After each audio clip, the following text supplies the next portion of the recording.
Good morning all of you. मैं आप सभी लोग का रोशन एकेडमी में स्वागत करता हूं। और आइए आज हम लोग अपना पेडागॉजी का ये तीसरा लेक्चर लेके आए हैं। यहाँ पर हम लोग देखते हैं आज भी हमारे बहुत अच्छे अच्छे क्वेश्चन हैं। ज़्यादातर अब जो आप नाम जानते हैं पेडागॉजी, तो उससे ही क्वेश्चन होगा। मीन्स हम कहेंगे अध्यापन कला हमारी आज ज़्यादातर क्वेश्चन अध्यापन कला से ही होगा। मीन्स हम कहेंगे बच्चों को कैसे पढ़ाना है, टीचर को क्या करना चाहिए और किस वेब से पढ़ाना चाहिए, किस तरीके से बच्चों को मॉडलाइज करना चाहिए। तो इस तरीके के तमाम क्वेश्चन आपको आज यहाँ पर मिलेंगे। तो इस तरीके से आइए हम लोग देखते हैं अपना पहला क्वेश्चन। ध्यान रहे कि पूरा का पूरा हमारा पेडागॉजी जो है बच्चों पर सेंट्रलाइज है। मीन्स चाइल्ड का ही हमारा सेंटर पॉइंट है। तो इस तरीके से चाइल्ड को सेंटर पॉइंट में देख करके आप बड़े बड़े ऑप्शनों के तहत जो है डरिएगा नहीं। हम कह रहे हैं कि उसको इजिली केवल जो है क्वेश्चन को माइंड में रखते हुए ऑप्शन को पढ़ेंगे, आपको आंसर तुरंत मिलेगा, कोई उसमें दिक्कत नहीं होगी। तो इस तरीके से हम लोग कहेंगे बस चाइल्ड का जो क्वेश्चन होगा उसे आपको सिर्फ और सिर्फ अपने माइंड में रख करके पॉजिटिव वे में ऑप्शनल को देखना है। पॉजिटिव वे में ऑप्शनल को आप जैसे देखेंगे आपको आंसर तुरंत मालूम हो जाएगा। आइए अगला हम लोग देखते हैं कहानी कहने में क्रमबद्ध घटनाओं के वर्णन। अगर हम लोग कहानी कह रहे हैं, अगर कोई कहानी कही जा रही है तो कहानी को हम लोग क्रमबद्ध लेंगे, मीन सिस्टमेटिक लेंगे। और उस सिस्टमेटिक में जो भी घटना होगी वो घटना हमारी सिस्टमेटिक जो है क्या की जाएगी, जो है वर्णन उसका किया जाएगा। मीन से अगला व्यक्ति उसको क्या करेगा, क्रमबद्ध घटनाओं को एक के बाद एक जोड़ते हुए अच्छे से जो है भाव देते हुए, फीलिंग देते हुए क्या करेगा, अपने व्यवहारिक रूप में लाते हुए उसे बताएगा। पर ध्यान रखा जाता है यह किस प्रकार की शिक्षण पद्धति है, इसे हम लोग कहेंगे कि वर्णन विधि। क्या बोलेंगे हम लोग, वर्णन। तो इस तरीके से आप देखिए वर्णन हम कहेंगे कि व्याख्यानात्मक, वो व्याख्या कर रहा है, एक एक घटना का वर्णन कर रहा है। मीन्स हम कहेंगे लेक्चरल मेथड होगा ये हमारा। मीन्स हम कहेंगे कि अगर कहानी का क्रमबद्ध घटनाओं से वर्णन किया जा रहा है तो हम लोग कहेंगे उसका अच्छे से जो है क्या किया जा रहा है, एक्सप्लेनेशन किया जा रहा है। आइए दूसरा क्वेश्चन हम लोग देखते हैं। दूसरा क्वेश्चन बोल रहा है यहाँ पर कि खेल एक स्वाभाविक, बोल रहा है कि खेल एक स्वाभाविक आनंददायी, हम कहेंगे स्वाभाविक आनंददायी एवं जन्मजात हमारा पावर है, शक्ति है। 3 पॉइंट दे रहा है कि खेल एक स्वाभाविक आनंददायक एवं जन्मजात शक्ति है। यह कथन है, यह कथन किसने बोला है, मैकडूगल का है, रायबर्न का है, कुक का, फ्रॉवेल का है। तो हम लोग क्या बोलेंगे, हम लोग कहेंगे ये मैकडूगल का है। किसका है ये, हम लोग कहेंगे ये मैकडूगल ने बोला जो है कि एक आनंददायी, हम लोग कहेंगे स्वाभाविक और जन्मजात पावर होता है हमारा खेल। तो इस तरीके से दूसरा का ऑप्शन आपका मिला जो है आपका मैकडूगल। अगला क्वेश्चन देखिए, हम लोग कहेंगे उदाहरण, निरीक्षण, विश्लेषण, वर्गीकरण, नियमीकरण निम्नलिखित में से किस विधि के सोपान है। मीन्स चरण, किस विधि में हमारे सभी चरण आएंगे। मीन्स हम लोग कहेंगे कि एग्जाम्पल भी होगा, वह हमारा टीचिंग मेथड जिसमें एग्जाम्पल भी होगा, हम कहेंगे निरीक्षण भी होगा, हम कहेंगे विश्लेषण भी होगा, हम लोग कहेंगे वर्गीकरण भी होगा, वर्गीकरण नियमीकरण भी होगा। तो इस तरीके का हम लोग कहें निम्नलिखित में से किस विधि के ये सोपान मीन्स चरण है। सोपान से मीन्स हम कहेंगे चरण, कौन सी विधि के हम लोग कहेंगे चरण है। तो क्या हमारा निगमन विधि होगा या आगमन विधि होगा। तो हम लोग क्या बोलेंगे यहाँ पर जो है, हमें मालूम है कि निगमन और आगमन में ही होता है, ये हमारी आगमन विधि होगी। कौन सी विधि होगी, हम लोग को मालूम हो गया कि ये हमारी आगमन विधि होगी। आइए नेक्स्ट क्वेश्चन देखते हैं। चौथा क्वेश्चन देखिए, बोला प्राथमिक स्तर पर मूल्यों की शिक्षा देने की सर्वोत्तम विधि है। हम कहेंगे इनिशियल स्टेज या प्राइमरी लेवल पर, यहाँ पर देखिए प्राइमरी लेवल पर मूल्यों की, वैल्यू की शिक्षा देने की सर्वोत्तम विधि। यहाँ कौन से रहे हमारा मूल्य की शिक्षा देने की सर्वोत्तम विधि है। तो सर्वोत्तम विधि हमारी क्या होगी? मूल्य की शिक्षा कौन देगा? सबसे पहले तो बात है कि मूल्यों की शिक्षा दी जाती है शिक्षकों द्वारा। किसी का मूल्य कितना होगा, कम होगा, ज़्यादा होगा, आप भी पढ़ेंगे लिखेंगे तो आपका मूल्य बढ़ेगा या घटेगा, ये सभी ज्ञान शिक्षकों द्वारा दिया जाता है। तो हम कहें सर्वोत्तम विधि है मूल्यों के महत्व को बताना, मूल्यों के पालन न करने पर दंडित करना, अध्यापक के व्यवहार में मूल्य स्थापना। तो आया हमारा ऑप्शन क्या? हम लोग कहेंगे अध्यापक के व्यवहार में मूल्य स्थापना ही हम कहेंगे प्राथमिक स्तर पर बच्चों को देने वाली शिक्षा हमारी सर्वोत्तम होती है। आइए पांचवा क्वेश्चन हम लोग देखते हैं। देखिए, कक्षा में अनुशासन बनाए रखने के लिए सर्वाधिक प्रभावशाली उपाय क्या है? मीन्स हम लोग को अनुशासन बना करके रखना है। अनुशासन बनाने की, कक्षा में अनुशासन बनाने की सर्वाधिक प्रभावशाली हमारा उपाय क्या होगा? मीन्स कक्षा में अनुशासनहीनता नहीं होनी चाहिए। अनुशासनहीनता हमारी अगर कक्षा में अगर आती है, अनुशासनहीनता अगर पाई गई तो हम लोग कक्षा के तहत कक्षा शिक्षण अच्छा नहीं हो पाएगा। तो इसके तहत हम लोग कहेंगे कि अनुशासनहीन छात्रों को कक्षा से बाहर निकाल देना चाहिए। शिक्षण को रोचक एवं व्यवहारिक बनाना चाहिए। हम कहेंगे छात्रों के अभिभावक को सूचित करना चाहिए। अनुशासनहीन छात्रों को विशिष्ट सुविधाएं प्रदान करना चाहिए। नहीं, हम लोग कहें सर्वाधिक प्रभावशाली बनाना है कक्षा में अनुशासन बनाए रखने के लिए। सर्वाधिक अगर प्रभावशाली कोई विधि है तो वो है कि शिक्षण को आप रोचक बनाइए, बच्चा उसमें रुचि लेने लगे, एवं व्यवहारिक बनाइए, उसको व्यवहारिक ढंग का प्रोसेस बनाइए। मीन्स हम कहेंगे ऑप्शन हमारा सी है। मीन्स अनुशासन को अगर क्लास में खत्म करना है तो विषय को अपने रोचक बनाइए और उसे जो है व्यवहारिक ढंग में लेकर के आप बताइए। तो इस तरीके का हमारा पांचवा का ऑप्शन बी सही होता है। छठा क्वेश्चन देखिए, बोला डॉट डॉट डॉट को अनुप्रेरित शिक्षण के एक संकेत के रूप में विवेचित किया जाता है। मीन्स हम कहेंगे कक्षा में अधिकतम उपस्थिति को, शिक्षक द्वारा दिया गया उपचारात्मक कार्य, शिक्षार्थियों द्वारा प्रश्न पूछना, या कक्षा में पूर्ण नीरवता का प्रोसेस होगा। तो हम लोग क्या कहेंगे? हम लोग कहेंगे कि विद्यार्थियों द्वारा प्रश्न पूछना को अनुप्रेरित शिक्षण के एक संकेत के रूप में विवेचित किया जाता है। मीन्स हम कहेंगे प्रश्न पूछना, यहाँ पर देखिए क्वेश्चन आस्किंग का प्रोसेस है ये हमारा। मीन्स प्रश्न पूछना हमारा, विद्यार्थियों द्वारा प्रश्न पूछना, विद्यार्थियों द्वारा प्रश्न पूछना पूछने को अनुप्रेरित शिक्षण के एक संकेत के रूप में विवेचित किया जाता है। आइए नेक्स्ट क्वेश्चन हम लोग देखते हैं, अपना सातवां क्वेश्चन देखिए। कक्षा में विद्यार्थी प्रश्न पूछते हैं, उन्हें कक्षा के बाद शिक्षक से मिलने की सलाह दी जाए, कक्षा चर्चा में भाग लेने के लिए प्रोत्साहित किया जाए, स्वतंत्र रूप से उत्तर ढूंढने के लिए प्रोत्साहित करना चाहिए, लगातार प्रश्न पूछने के लिए प्रोत्साहित करना चाहिए। कक्षा में विद्यार्थी प्रश्न पूछते हैं तो उन्हें क्या करना चाहिए? हमें अगर बालक कक्षा में जो है प्रश्न पूछ रहा है तो हमें क्या करना चाहिए? हम कहेंगे कि अगर कक्षा में विद्यार्थी प्रश्न पूछते हैं तो उन्हें और प्रोत्साहित करिए, और प्रोत्साहित करिए, प्रोत्साहित करिए, और उन्हें प्रोत्साहित करिए प्रश्न पूछने के लिए, प्रश्न पूछने के लिए। लाइक दैट हम कहें लगातार प्रश्न पूछने के लिए प्रोत्साहित, लगातार। ऑप्शन हमारा क्या सही होगा? डी होगा कि अगर बच्चा क्लास में प्रश्न पूछता है तो आप उसको और मोटिवेट करिए कि और क्वेश्चन आपसे पूछे, जिससे कि उसका क्या हो, मानसिक विकास अच्छा हो और उसका अधिगम भी तगड़े से हो।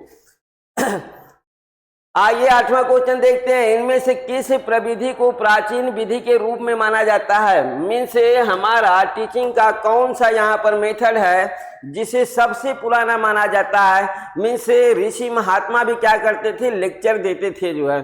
तो हम कहेंगे कि किस प्रविधि को प्राचीन विधि के रूप में माना जाता है? तो हम कहेंगे लेक्चर विधि, मीन्स व्याख्यान विधि।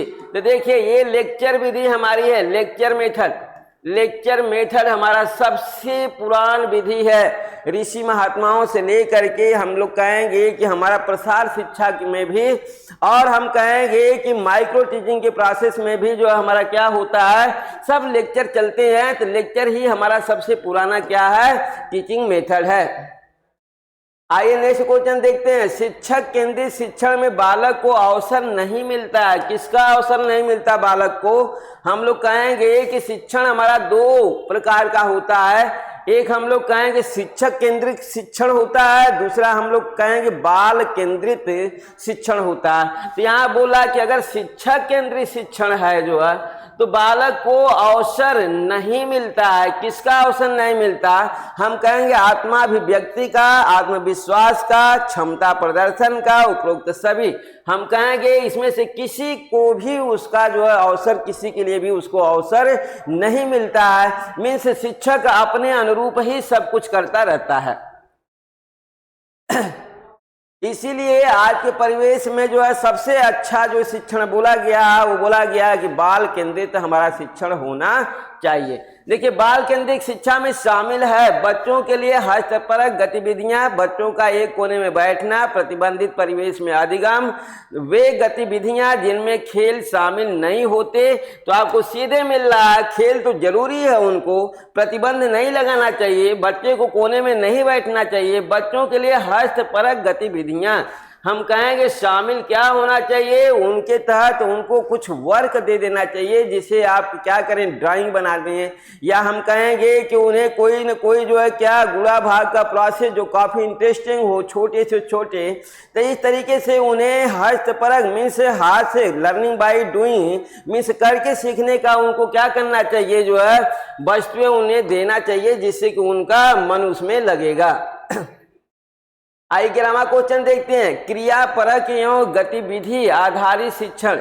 यहाँ पर देखिए एक्टिविटी भी है मीन्स करो भी, और गतिविधि क्रियापरक एवं गतिविधि मीन्स खेलते कूदते शिक्षण। खेलते कूदते शिक्षण का प्रवर्तक माना जाता है रूसो को, फ्रावेल को, डीबी को या मॉन्टेसरी को। तो हम कहेंगे रूसो को कहा जाता है। किसे कहेंगे? हम कहें खेलते कूदते शिक्षण। यहाँ पर बातें दोनों के तहत आती है कि खेलते हुए शिक्षण, खेलते हुए शिक्षण प्राप्त करना। ये हमारा बोला, रूसो ने बोला जो है कि ये सबसे अच्छा होता है बच्चों के लिए कि खेल की विधि का प्रयोग करते हुए बच्चों को शिक्षण देना चाहिए। देखिए, शिक्षा में खेल प्रविधि का प्रवर्तन किया था। अब ये प्रवर्तन किसने किया था? जो है कि शिक्षा में खेल मेथड, हम कहेंगे प्ले मेथड बहुत ही जरूरी है बच्चों के लिए अधिगम के तहत। तो इसे किसने बोला? हम लोग कहें कुक ने। ये इसके प्रवर्तक कौन है? इसके हम कहेंगे इसके प्रवर्तक कुक हैं। आइए 13वां क्वेश्चन देखते हैं हम लोग। जो है शिक्षा के क्षेत्र में पाठ्यचर्या शब्दावली की ओर संकेत करती है। तो देखिए, पाठ्यचर्या क्यूरिकुलम बोलते हैं। क्यूरिकुलम हमारा किस ओर संकेत करती है? शिक्षण पद्धतियों पढ़ाई जाने वाली विषय वस्तु। हम कहेंगे ये देखिए टीचिंग मेथड भी है, शिक्षण पद्धति और पढ़ाई जाने वाली विषय वस्तु। दूसरा बोला विद्यालय का संपूर्ण कार्यक्रम जिसमें विद्यार्थी प्रतिदिन अनुभव प्राप्त करते हैं। मूल्यांकन प्रक्रिया, कक्षा में प्रयुक्त की जाने वाली पाठ्य सामग्री। तो देखिए, हम लोग कहेंगे शिक्षा के क्षेत्र में पाठ्यचर्या, पाठ्य मीन्स क्यूरिकुलम की जो चीजें होती है वो हम कहेंगे पाठ्य सामग्री होती है, कक्षा में प्रयुक्त की जाने वाली पाठ्य सामग्री। आइए 14वां क्वेश्चन हम लोग देखते हैं। यहाँ पर एक समावेशी विद्यालय ... के अतिरिक्त निम्नलिखित सभी प्रश्नों पर मनन करता है। हम कहेंगे कि एक समावेशित विद्यालय किसको छोड़कर के अतिनिम्नलिखित सभी प्रश्नों पर मनन करता है। तो क्या हम यह विश्वास करते हैं कि सभी शिक्षार्थी सीख सकते हैं? क्या हम अधिगम योग्य परिवेश की योजना बनाने और उसे प्रदान करने के लिए समूह में कार्य करते हैं? क्या हम विशेष बालक को बेहतर देखभाल उपलब्ध कराने के लिए उचित तरीके से उन्हें सामान्य से अलग करते हैं? क्या हम शिक्षार्थियों की विविध आवश्यकताओं को पूरा करने के लिए युक्तियां अपनाते हैं? तो हम लोग कहेंगे क्या हम यह विश्वास करते हैं कि सभी शिक्षार्थी सीख सकते हैं, या क्या हम अधिगम योग्य परिवेश की योजना बनाने और उसे प्रदान करने के लिए समूह में कार्य करते हैं। तो आइए इस तरीके से देखते हैं चौथा का ऑप्शन हमारा क्या मिलेगा। हम कहेंगे चौथा का ऑप्शन हमारा ये मिलेगा कि एक समावेशी विद्यालय, क्या हम यह विश्वास करते हैं कि सभी शिक्षार्थी सीख सकते हैं। आइए नेक्स्ट क्वेश्चन हम लोग देखते हैं अपना 15वां क्वेश्चन। सभी के लिए विद्यालय में सभी की शिक्षा निम्नलिखित में से किसके लिए प्रचार वाक्य हो सकता है। तो यहाँ पर देखिए हम लोग प्रचार सभी के लिए विद्यालयों में सभी की शिक्षा, हम कहेंगे यही शिक्षा तो हमारी क्या है, समावेशी शिक्षा है, जो है जहाँ पर जो है सभी वर्ग के बच्चे, तेज बच्चा, हम कहें प्रतिभाशाली बच्चा, सामान्य बच्चा, पिछड़ा बच्चा या मेंटली रिटार्डेड बच्चा, इन सभी को एक साथ लेकर के एक छत के नीचे ही पढ़ाना हमारी समावेशी शिक्षा होती है। आइए नेक्स्ट क्वेश्चन हम लोग देखते हैं। 16वां क्वेश्चन देखिए, बोला आउट ऑफ द बॉक्स चिंतन किससे संबंधित है। तो हमारा कहा गया कि out of the box means box से बाहर का चिंतन किससे संबंधित है। तो हम लोग कहेंगे कि देखिए हम लोग का अनुकूलित चिंतन होगा या स्मृति आधारित चिंतन होगा या अपसारी चिंतन होगा या अभिसारी, हम कहेंगे आउट का प्रोसेस है अपसारी चिंतन होगा। कौन सा चिंतन होगा, अब सारी चिंता हमारा आउट ऑफ द बॉक्स से संबंधित है। आइए 17वां क्वेश्चन देखते हैं, जो है वंचित समूहों के विद्यार्थियों को सामान्य विद्यार्थियों के साथ साथ पढ़ाना चाहिए।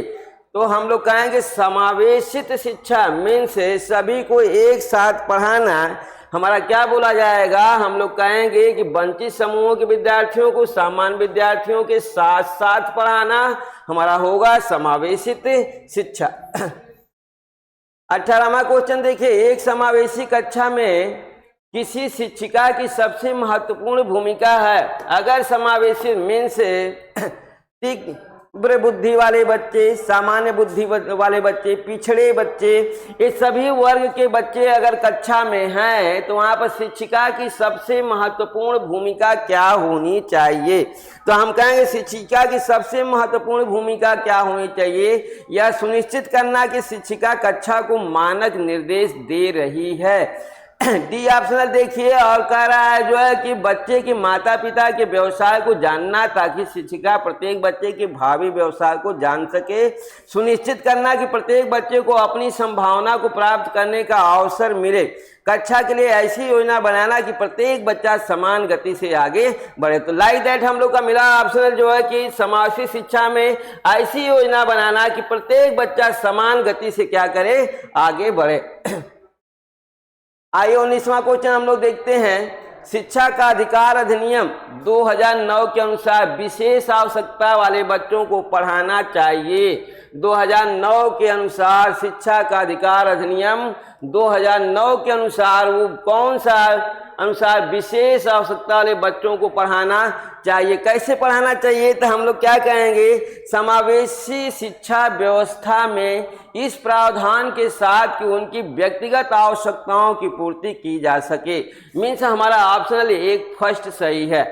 तो आइए इस तरीके से हमें जहां ऑप्शन मिल जाएगा वही हम लोग लेकर के आगे बढ़ेंगे। बहुत ज़्यादा हमें इसमें ऑप्शनलों को पढ़ने की जरूरत नहीं है। देखिए राष्ट्रीय पाठ्यचर्या की रूपरेखा 2005 के अनुसार अधिगम अपने स्वभाव में ... और ... है। तो हम कहेंगे कि क्या निष्क्रिय और सामाजिक है, सक्रिय और सरल है, सक्रिय सामाजिक है, निष्क्रिय और सरल है। तो हम लोग क्या कहेंगे, हम लोग कहेंगे यहाँ पर कि हमारा स्वभाव में सक्रिय और सामाजिक है के अनुसार अधिगम क्या है, अपने स्वभाव में हम कहेंगे सक्रिय है और सामाजिक है। मीन्स यहाँ की प्रक्रिया हमारी सक्रिय की होगी और ये सामाजिक की होगी। अधिगम अपने स्वभाव में सक्रिय और सामाजिक होगा। आइए नेक्स्ट क्वेश्चन हम लोग देखते हैं, जो है 21वां क्वेश्चन देखिए। शिक्षा के क्षेत्र में पाठ्यक्रम शब्द इनमें से किसकी ओर संकेत करता है। मीन्स पाठ्यक्रम को आपको काउंट करना है कि पाठ्यक्रम किसकी ओर संकेत करता है आपको। तो हम कहेंगे कि देखिए पाठ्यक्रम, हमारा पाठ्यक्रम शब्द इसमें से हम लोग कहेंगे विद्यालय का वह समग्र कार्यक्रम जिसमें छात्र प्रतिदिन के अनुभवों को प्राप्त करते हैं। लाइज इस शब्द से किसकी ओर संकेत करता है? विद्यालय का वह समग्र कार्यक्रम जिससे छात्र प्रतिदिन के अनुभवों को प्राप्त करते हैं। आइए 22वां क्वेश्चन हम लोग देखते हैं। 22वां क्वेश्चन देखिए, डॉट डॉट डॉट के अतिरिक्त निम्नलिखित समस्या समाधान की प्रक्रिया के चरण हैं। निम्नलिखित हमारे क्या है? समस्या समाधान की प्रक्रिया के चरण है। तो इसमें कौन सा हमारा चरण होगा? तो हम लोग क्या कहेंगे? समस्या का छोटे हिस्सों में बांटना। मीन्स किसी भी समस्या का समाधान करना है तो हम लोग को उस समस्या को पहले छोटे छोटे खंडों में तोड़ा जाना चाहिए। जैसे ही हम उसको खंडों में तोड़ेंगे वैसे वो हमारी समस्या क्या हो जाएगी? आसान हो जाएगी। मीन्स समस्या को छोटे छोटे खंडों में तोड़ करके ही समस्या का समाधान किया जा सकता है। आइए नेक्स्ट क्वेश्चन हम लोग देखते हैं। 23वां क्वेश्चन देखिए, बोला प्राथमिक स्तर पर एक शिक्षक में निम्नलिखित में से किसे सबसे महत्वपूर्ण विशेषता मानना चाहिए?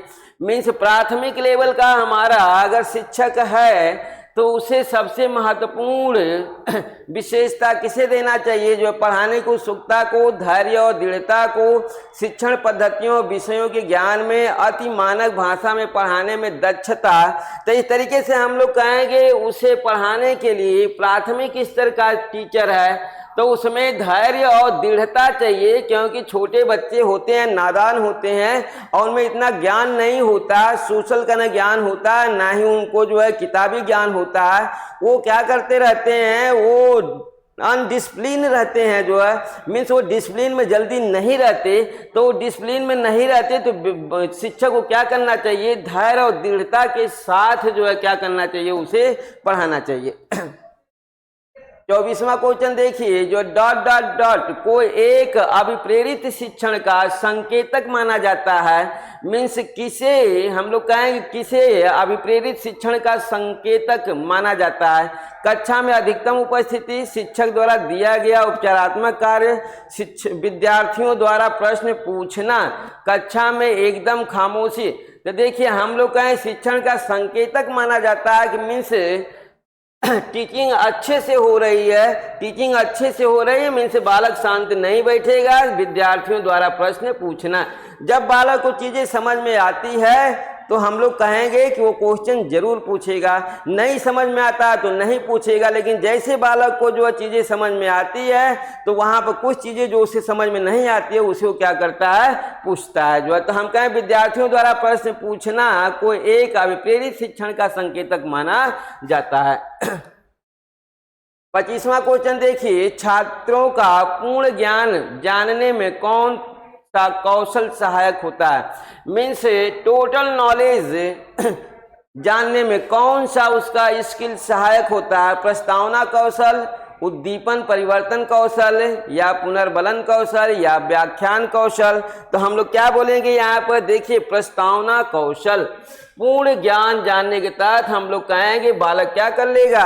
जब उसे अच्छे से ज्ञान हो गया तो ऑटोमेटिक वो क्या करेगा? पूरे के पूरे जो है जो भी उसको विषय दिए गए हैं उस विषय या जो भी उसको पॉइंट दिया गया उसका प्रस्तावना अपना इजीली आराम से वो क्या करेगा? लिख लेगा।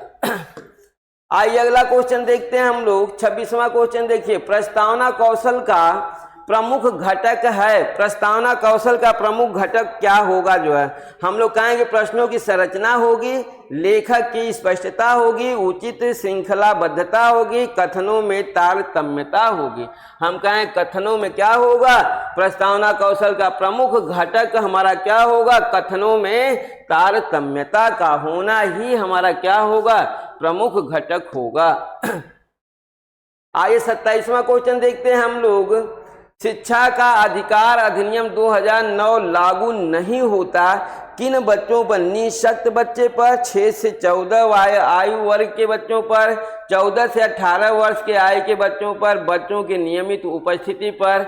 हम कहेंगे 14 से 18। ये हमें याद होना चाहिए कि 2009 का जो शिक्षा का अधिकार अधिनियम है ये हमारा 14 से 18 वर्ष के बच्चों पर लागू नहीं होता, तो इसे हम लोग को रटना ही पड़ेगा। आइए अगला क्वेश्चन देखते हैं। 28वां क्वेश्चन देखिए, इनमें से कौन राष्ट्रीय पाठ्यचर्या रूपरेखा 2005 का मार्गदर्शी सिद्धांत नहीं है? हम कहेंगे मार्गदर्शी, हम कहेंगे एनसीएफ बोलते हैं।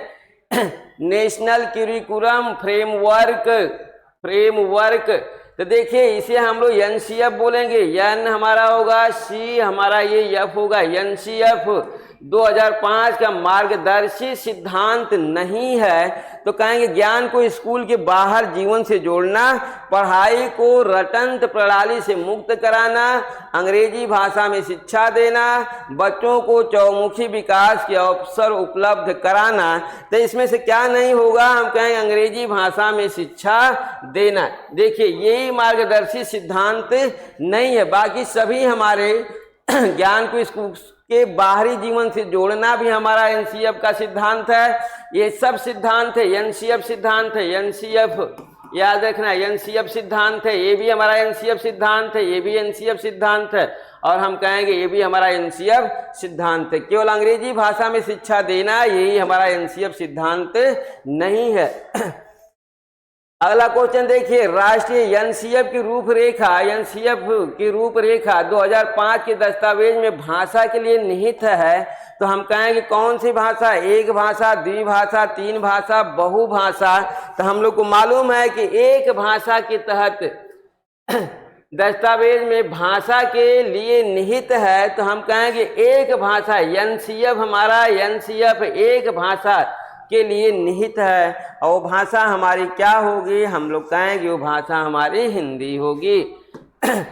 आइए अगला क्वेश्चन देखते हैं, तीसरा क्वेश्चन देखिए, राष्ट्रीय एनसीएफ की 2005 के आधारभूत सिद्धांतों में निम्नलिखित से कौन सा सम्मिलित नहीं है। यहाँ पर भी हम लोग देखेंगे कि एनसीएफ 2005 का सिद्धांत नहीं है। तो कौन सा इसमें एनसीएफ 2005 का सिद्धांत नहीं है, अच्छी वाय परीक्षाओं का आयोजन करना, रटने का महत्व प्रदान करना, पुस्तकों में विशिष्ट ज्ञान प्रदान करना, ज्ञान को वास्तविक जीवन से जोड़ना।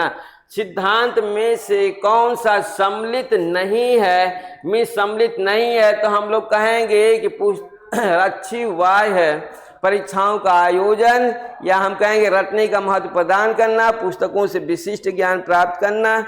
तो देखिए हम लोग कहेंगे अच्छी वाय परीक्षाओं का आयोजन करना ही हमारा सम्मिलित नहीं है, मीन्स ऑप्शन हमारा ये सही होगा। इस तरह से एनसीएफ का एक क्वेश्चन आपको रहेगा, तो आप ध्यान दे लेना जो है। देखिए एनसीएफ 2005 के अनुसार गणित शिक्षण का मुख्य उद्देश्य है, मीन्स मैथ क्यों पढ़ना चाहिए। एनसीएफ ने बताया कि मुख्य उद्देश्य गणित पढ़ने का क्या है।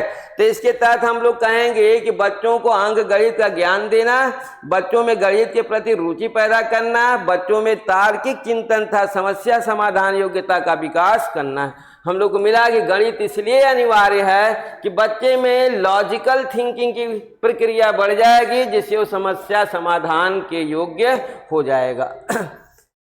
आइए नेक्स्ट क्वेश्चन हम लोग देखते हैं। देखिए एनसीटीई का पूर्ण रूप है, NCT means national council of technical education, national curriculum of technical education, national council of teacher education, national council of teacher education. तो हम लोग कहेंगे कि नेशनल काउंसिल फॉर तो इस तरीके से हम लोग कहेंगे 32वां का ऑप्शन हमारा सी होगा कि national council of teacher education. यहाँ पर देखिए एनसीटी का पूरा नाम हमारा क्या होगा, नेशनल, हम लोग कहेंगे national council of teacher education. आइए नेक्स्ट क्वेश्चन देखते हैं हम लोग 33वां क्वेश्चन देखिए, माइक्रो टीचिंग आर्टिफिशियल वातावरण में शिक्षण का एक रूप है जो शिक्षण की जटिलताओं को कम करता है तथा पृष्ठपोषण प्रदान करता है। माइक्रो टीचिंग की यह परिभाषा दी है, मीन्स इसे हम लोग कहेंगे डिफिनीशन दिया गया है माइक्रो टीचिंग का। ये डिफिनीशन किसने दिया है, मैकलीज अनविन ने दिया है, इसे हम याद रखेंगे। मैकलीज means micro teaching artificial environment में शिक्षण का एक रूप है जो टीचिंग की जटिलताओं को कम करता है तथा पृष्ठपोषण प्रदान करता है। आइए नेक्स्ट क्वेश्चन देखते हैं 34वां क्वेश्चन हमारा। देखिए माइक्रो टीचिंग कक्षा आकार पाठ की विषय वस्तु समय तथा शिक्षण की जटिलता को कम करने वाली संक्षिप्तीकृत कक्षा शिक्षण की तकनीकी है। ये कथन है, ये कथन किसका है, हम कहेंगे ये कथन एलन ने दिया था। मीन्स ये भी हमारी क्या है, माइक्रो टीचिंग की परिभाषा है। इस परिभाषा को एलन ने दिया था। मीन्स माइक्रो टीचिंग का प्रोसेस कक्षा का आकार, हम कहेंगे पाठ की विषय वस्तु, समय और शिक्षण की जटिलता को कम करने वाली संक्षिप्तीकृत कक्षा शिक्षण ही हमारी माइक्रो टीचिंग है। ये कथन किसका है? ये कथन एलन का है। आइए अगला क्वेश्चन देखते हैं। बीएस ब्लूम द्वारा शैक्षिक उद्देश्यों के किस पक्ष पर बल दिया गया? इन्होंने कैप थ्योरी दिया था, CAP कैप, इन्होंने कैप थ्योरी दिया था। कैप के तहत कॉग्निटिव होता है, भावनात्मक होता है, और फिर हम कहेंगे क्रियात्मक होता है। तो देखिए बीएस ब्लूम का कैप थ्योरी, ये कैप थ्योरी के नाम से, कैप थ्योरी के नाम से प्रसिद्ध है। कैप थ्योरी, कैप से कॉग्निटिव हो गया और इसके बाद जो है भावनात्मक हो गया, हमारा क्रियात्मक हो गया। हम कहेंगे सभी, उपरोक्त सभी हमारे हैं। आइए 36वां क्वेश्चन देखते हैं। जो है देखिए, टीचिंग से संबंधित प्रश्न पूछने का उद्देश्य होता है। मीन्स शिक्षण से संबंधित प्रश्न पूछने का क्या उद्देश्य होता है? तो हम लोग कहेंगे कि पूर्व ज्ञान का पता लगाना, पाठ पर ध्यान केंद्रित करना, उत्तर देने हेतु प्रेरित करना, उपरोक्त सभी। हमारा ऑप्शन क्या होगा यहाँ पर? हम कहेंगे इसका आंसर सभी होंगे। मीन्स प्रश्न पूछने का उद्देश्य हमारा ज्ञान को जानना, पाठ याद करने पर केंद्रित करना, उत्तर देने हेतु प्रेरित करना। लिखित में कौन सा वस्तुनिष्ठ प्रश्न है? तो देखिए वस्तुनिष्ठ प्रश्न, हम लोग को मालूम है कि छोटे प्रश्नों को वस्तुनिष्ठ प्रश्न कहा जाता है। तो यहाँ पर वस्तुनिष्ठ प्रश्न हमारे क्या होते हैं? लघु उत्तरात्मक प्रश्न होते हैं, मुक्त उत्तर वाला प्रश्न होता है, सत्य असत्य का होता है, निबंधात्मक होता है। हम कहेंगे वस्तुनिष्ठ प्रश्न मीन्स सत्य और असत्य का हमारा प्रोसेस होता है जो है। आइए अगला क्वेश्चन हम लोग देखते हैं। 38वां क्वेश्चन हमारा, शिक्षा का अधिकार अधिनियम 2009 में एक अध्यापक को निम्न में से किस दायित्व को पूरा करना होगा? मीन्स हम लोग कहेंगे कि हमारा शिक्षा का अधिकार अधिनियम 2009 में एक अध्यापक को किस दायित्व को पूरा करना होगा? विद्यालय में नियमित रूप से समय पर उपस्थित रहना, पाठ्यक्रम का संचालन कर पूरा करना होगा, संपूर्ण पाठ्यक्रम को निर्धारित समय पूरा करना होगा, उपयुक्त सभी। तो हम लोग क्या कहेंगे यहाँ पर? देखिए ये सभी चीजें एनसीएफ 2009 के अनुसार अध्यापक को इन सभी दायित्वों को पूरा करना होगा। आइए 39 का देखते हैं। जो है देखिए एनसीएफ 2005 में बातचीत की गई है। एनसीएफ 2005 में किसकी बातचीत की गई है? तो हम लोग कहेंगे कि ज्ञान स्थायी है और दिया जाता है। ये बातचीत की गई है कि ज्ञान स्थायी है और दिया जाता है, से ज्ञान का विकास होता है, ज्ञान दिया जाता है, से ज्ञान का विकास होता है और इसकी संरचना की जाती है। मीन्स हमारा सही फर्स्ट ही होगा, आगे हम नहीं जाएंगे। आइए नेक्स्ट क्वेश्चन देखते हैं। 40वां क्वेश्चन देखिए, बोला एनसीएफ 2005 के अंतर्गत परीक्षा सुधारों में निम्नलिखित से किस सुधार को सुझाया गया है? मीन्स परीक्षा सुधार के लिए कौन सा सुझाव दिया गया है एनसीएफ 2005 में? हम गए खुली पुस्तक परीक्षा, सतत आवेदन, निरंतर एवं व्यापक मूल्यांकन, सामूहिक कार्य मूल्यांकन या उपयुक्त सभी। तो देखिए हम लोग क्या कहेंगे, यहाँ पर बातें सभी के लिए की गई है, ये उपयुक्त सभी। मीन्स एनसीएफ 2005 के अनुसार परीक्षा सुधारों में किस सुधार की सुझाव दिया गया कि खुली पुस्तक परीक्षा कराओ, सतत निरंतर और व्यापक कराओ, सामूहिक कार्य मूल्यांकन कराओ। मीन्स सभी होना चाहिए।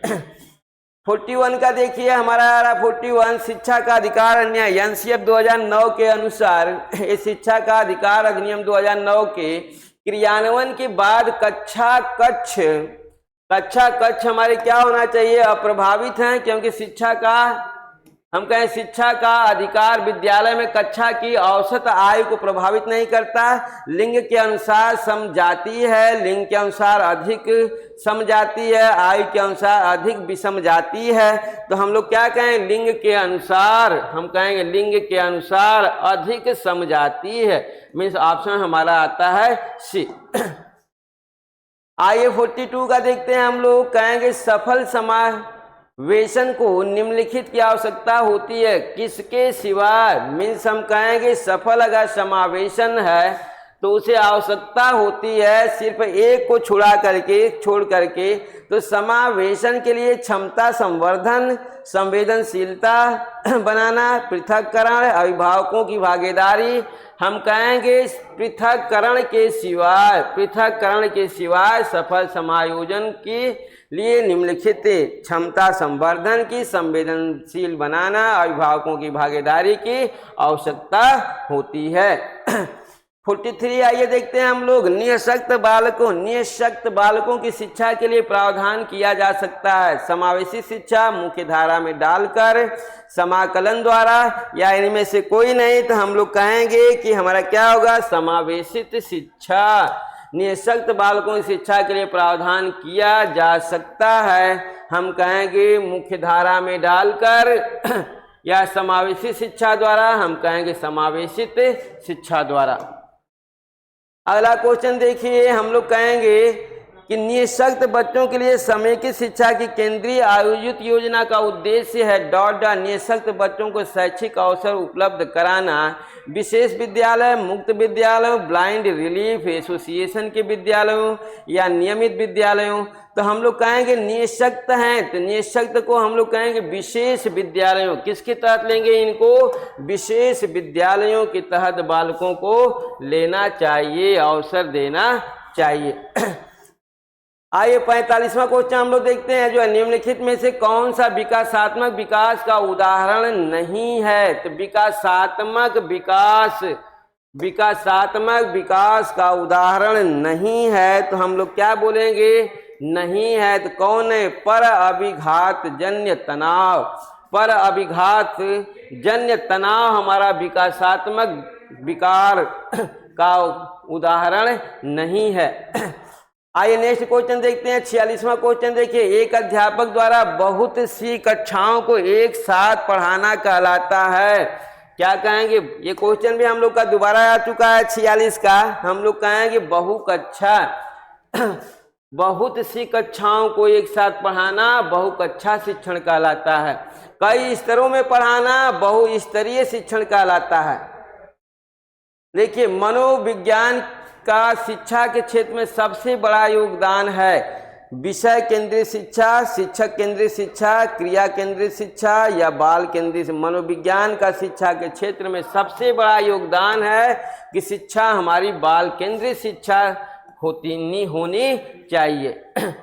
आइए अगला क्वेश्चन देखते हैं 48 का हमारा। 48 विद्यार्थियों को स्वच्छता के लिए प्रेरित करने हेतु उन्हें संचरण समिति का सदस्य बनाना प्रतिबंधित करता है। प्रेरणा का व्यवहारवादी उपागम, प्रेरणा का मानवतावादी उपागम, प्रेरणा का संज्ञानात्मक उपागम, प्रेरणा की सामाजिक सांस्कृतिक कल्पनाएं।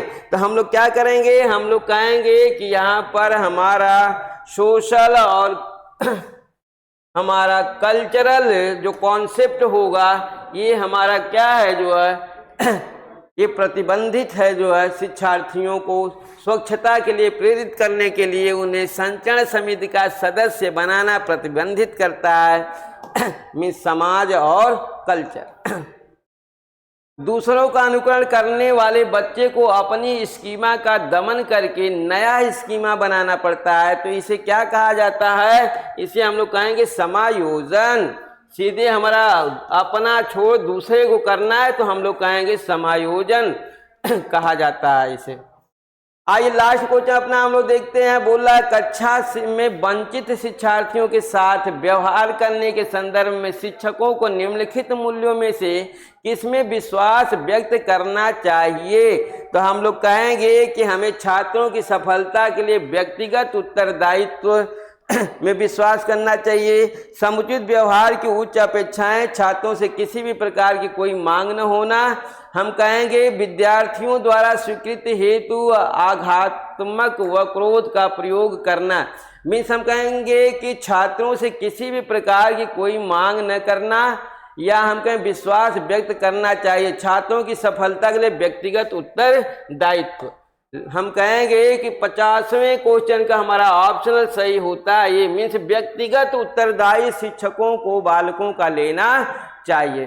तो इस तरीके से पेडागॉजी का हम लोग का आज भी 50 क्वेश्चन कंप्लीट होता है। यहाँ बहुत ज़्यादा हम लोग को सोचने समझने की बातें नहीं है। कल से हम लोग जो है अपना फिर एक नया प्रोसेस लेके आएंगे।